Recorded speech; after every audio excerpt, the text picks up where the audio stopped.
MEP Andersdotter, thank you very much for accepting our invitation. So you are not only a famous pirate, but you're also a very famous personality in the world of internet and general globe.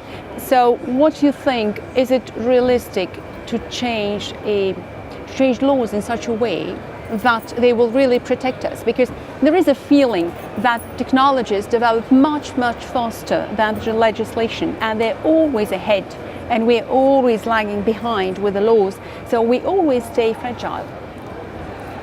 So I think it's a general myth that the legislation at the European Union level, for instance, wouldn't be adequate. We actually have quite a good amount of good law. But why it wasn't respected? If it's good law, why it wasn't respected? So it's a mix of different things. We have a few different legislations that are not bad. The e-privacy directive is not bad, but the problem is that the Commission hasn't really been very active in enforcing it, and neither have the national regulatory authorities of the member states.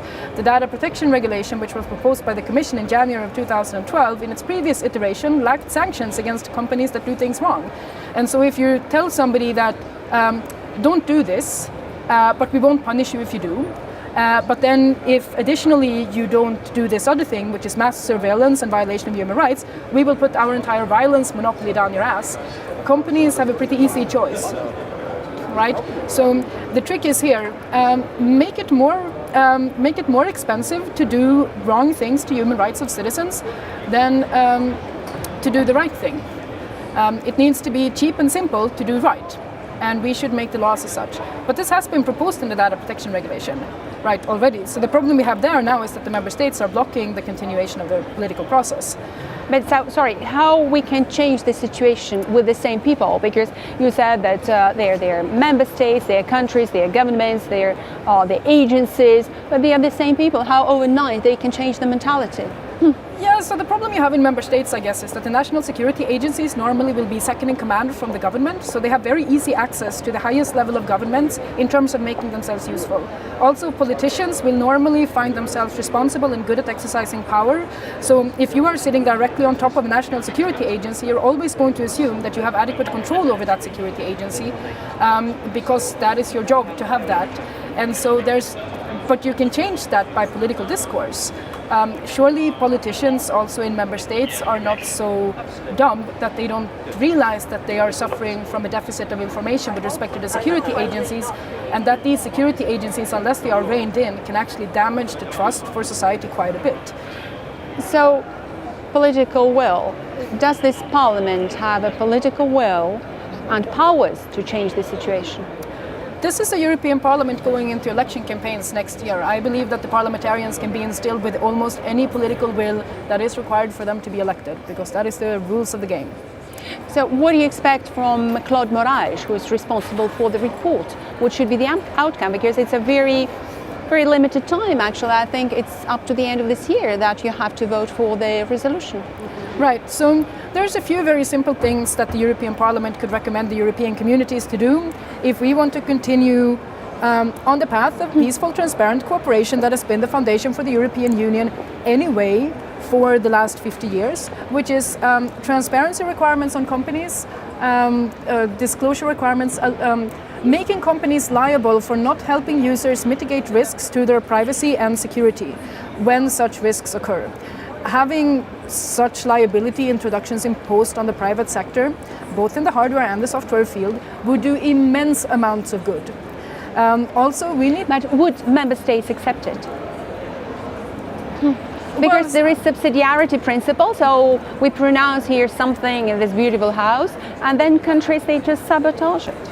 Well, sure, but transparency and disclosure requirements on companies and some type of liability scheme for the commercial sector in order to assure their smooth operations with each other and with respect to end consumers, this is a market issue over which the European Union clearly has jurisdiction. Member states also don't benefit from the insecurity industry that the police authorities and the national security agencies are currently constructing. In Sweden, we have special companies that provide services of data retention that are security police compliant.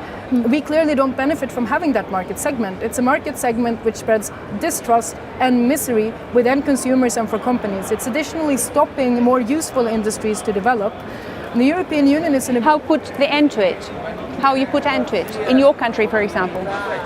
you would have the Department of Enterprise make transparency requirements and some type of liability, which implies that unless you help users and consumers and other companies easily and effectively mitigate risks to themselves arising from privacy or security failures, you have to pay some fine. If you did that, you would already actually cut under a large part of the insecurity industry market opportunities, and then we need to stop having law enforcement and security agencies like politicians caving into their every demand, it's a simple thing: peace, cooperation, transparency. It's virtually infallible. It's completely surprising to me how nobody else thinks about this. So you mentioned political will. So do you think that, for example, the European Commission has powers and will to change this situation?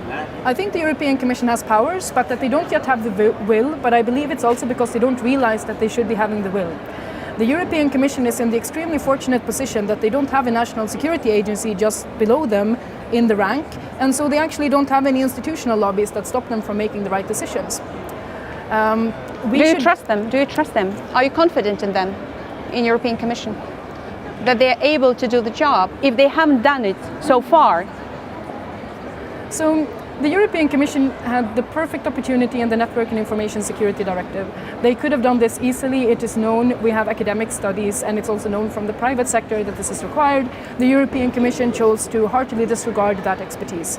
That is not very confidence-inspiring, no.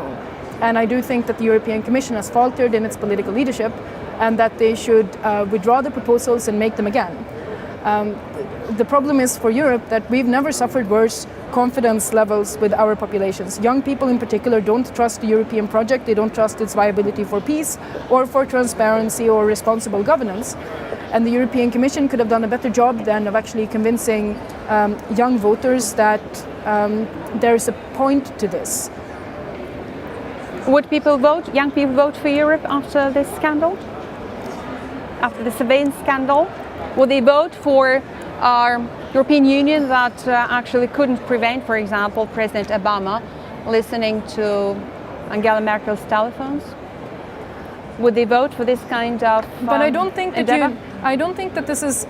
Young European voters don't distrust the European Union because of what happens with Angela Merkel. Who cares about Angela Merkel's privacy, actually?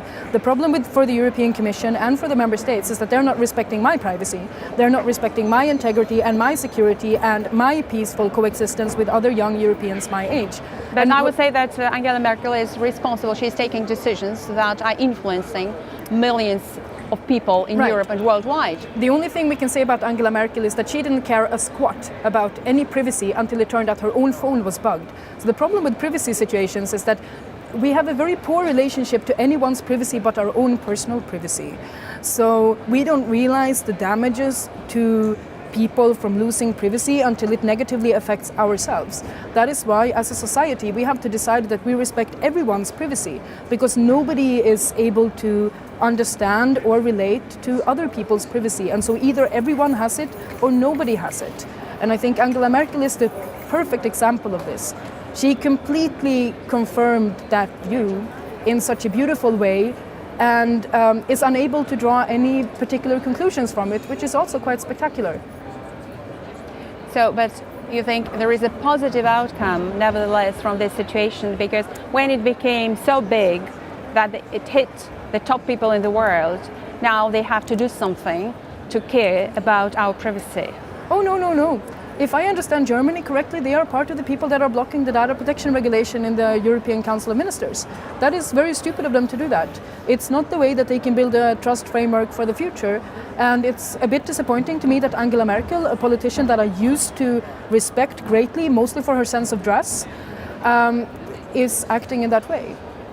But I think so the problem is here, you have a bunch of people in the European Union that spent about 50 years constructing a world in which I, as born in the late 1980s, could go to the Czech Republic and conspire with my Czech and French, because we had a French guy there also, contemporaries on how to usefully create a better future for ourselves. And we did that without shooting at each other, and we did that without fighting about grievances from history.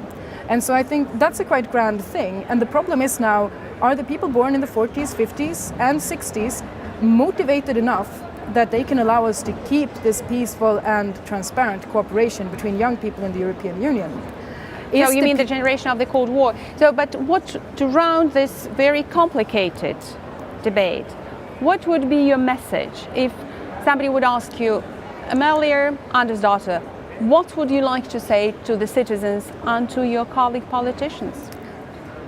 I think that it's a perfectly viable project to create EPs in Europe. We can do so by relying on market mechanisms for transparency, cooperation, disclosure requirements, consumer protection and liability provisions for the IT industry. This is a trivial deal. We know how we can do it because it's been investigated for a long time. Why nobody's getting their thumbs out of their arses to actually get it done, I do not know, but is it feasible? Yes, it is. Thank you very much, Amelia Andersdotter. Thank you.